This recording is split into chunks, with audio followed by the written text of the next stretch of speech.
Good morning, Mike Ferry, Superstar Agents. Coach Mitch Shaboyan / real estate agent broker. Today we're going to talk about a very, very important topic that's going to make a lot of money. Pre-qualifying buyers and sellers. This is huge. We're going to talk about some of the things Mike has taught me, what he keeps continuing teaching us every day. So pay attention. Remember, pre-qualifying is going to set us apart from the competition. It makes us look more professional. And just remember, 95% of the agents don't even call. They set an appointment and then they just show up. So this really separates. And it makes us look professional. Well, it doesn't make us look professional. We are professional by doing this, and it separates. So keep that in mind. And what's so important about pre-qualify, it totally prepares you before you walk in. Remember, you're gathering information. You're so much more prepared when you walk in. Okay? Now, let me shift gears with a seller. That's with a seller. But with a buyer, it's everything. So if you're going to work with a buyer, you want to make sure they're 100% qualified. Now, remember, it's a no-brainer. They got to be pre-qualified financially, but also in motivation. Because I'm sure everybody's experienced what I've experienced. You can have a buyer that's financially qualified, but if they have no desire to buy a house, they're not motivated, they're difficult. They're hard to work with. So they got to have a desire, a motivation, a want, a need to buy, and additional that they need to be financially qualified also. So just keep that in mind. Very, very important. Now, when you're qualifying, what we're looking for is people that have to sell. They have a reason to sell. Okay? So we're calling, you're gathering information. So if you want to take a listing that's sellable, you got to get it priced right. And to get it priced right, they have to have a reason to sell. Then they're going to listen to the price we present, what the market's telling us. So you're looking for motivated people to sell. They have a reason to sell their home. They're getting married. They lost their job. They need a bigger home, a smaller home. Someone died in the house. They're relocating. Those are reasons to sell. So that's what you're investigating when you're calling them.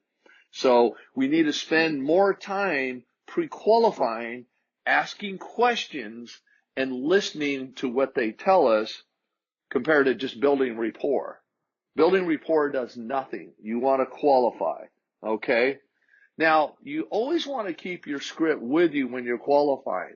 I mean, when you're calling your leads or your prospecting, so you can transition right into the pre-qual script. So you need to have your script with you all the time. Now, something I've learned over the years, I've actually taken the script and turned it into a form. So when I set an appointment, I have my lead card, I immediately pull out my pre-qualifying form script. It's a script, but I make it a form. I put their name on it at the top, and I put the date and the time and their contact information. So I have that, but I have the script right there, and I answer the questions. So that makes it an easy transition, plus it keeps me accountable. So I don't go on an appointment unless that form is filled out. So turn the script into a form. That'll help us.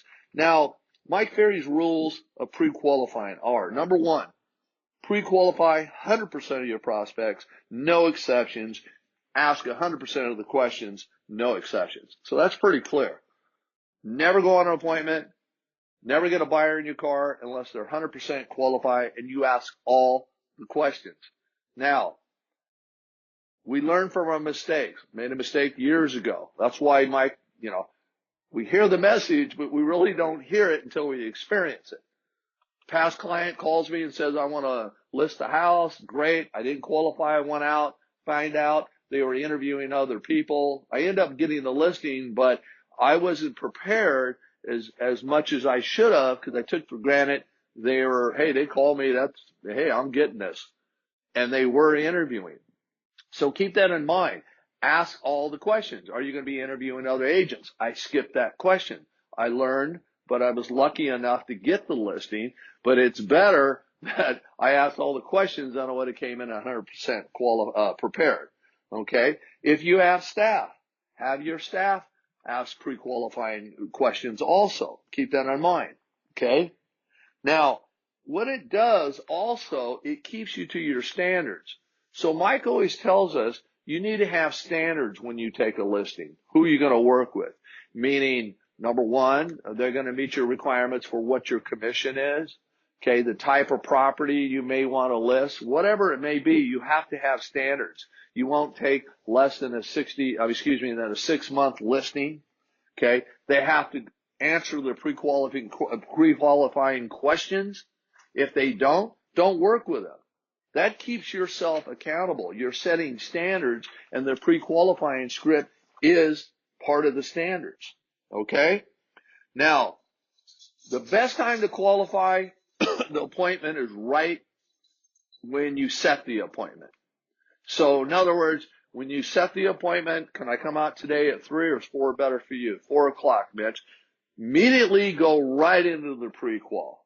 Why? Number one, it saves you time. You don't have to call them back the next day, 2 days later, whatever. It keeps the momentum. You're on the phone with them. You're engaged. It's just a natural progression to go right into the pre-qual.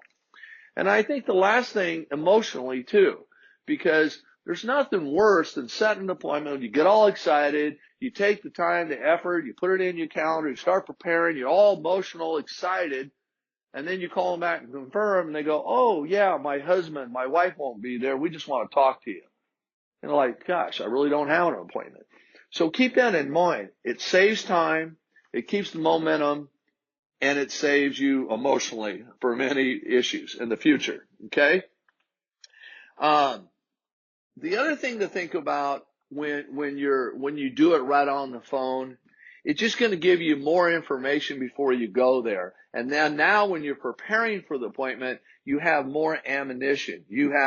It's just going to give you more information before you walk in that door, okay? So what you want to do really to do this, start practicing it. So in other words, when you're role playing, let's say an expired script, and you set the appointment, get in the habit, and remember, everything's a habit, transitioning right into the pre-qual. So practice it in your role play. So again, okay, great. I'll be out there tomorrow at 4 o'clock. Now, Mr. Seller, before I come out tomorrow, I need to ask you a few more questions. You have a moment, and go right into that. But you have to practice that so you do that. Okay? So if you're practicing the pre-qual script, start with the end of the appointment and transition right into the pre-qual script, and then it will become a habit. Okay? Now, what happens when real estate agents don't pre-qualify on appointments? Well, number one, you can spend a lot of time getting frustrated with yourself. We're going to get frustrated, waste of time. Okay? We're going to take overpriced listings, probably for a shorter period of time, because we didn't pre-qualify. We're probably going to work way too many hours, and that property is probably never going to sell because we didn't take it right to begin with. Okay? So, and this happens because if you're not prospecting and doing lead follow-up, you're probably not going to a lot of appointments. So we want to take any appointment we can, qualified or not. But in the long run, that's going to backfire. So we always want to qualify. Now, what happens when we do qualify 100% of the time and ask 100% of the questions? Okay? Then that means we're focusing on activities that lead to income. We can do a better job, on choosing the clients we really want to work with, because we're going to find out, okay? And probably the most important, we'll probably have less problems in the long run because we're more thorough up front. Because there's nothing that drains more energy and we lose our motivation than non-qualified appointments. There's nothing worse than going to an appointment, and you find out they weren't really ready to list. They were going to refinance and they wanted your opinion about the price. That really drains energy and you get real frustrated with the business. Okay? And an example, it's like an attorney going to court and he's not prepared, or what they say as lawyers, you never ask a question if you don't already know the answer to. So it's the same thing on qualifying sellers and buyers, okay? Now, the other thing you got to really look at, if you start qualifying 100% of the time, your listing appointment to listing ratio is really going to go up. And you should be getting 75% of your appointments. Now, I learned this years ago when I really, really bought into qualifying all the time, because I wasn't for years. Then I said, well, I got to start doing what Mike teaches us, and I started doing it. My ratio for years now has been 85% plus. It's because we do such a good job pre-qualifying before we get there. So let me give you some examples. So like when you're on the phone, when you start doing this, you're going to get better and better.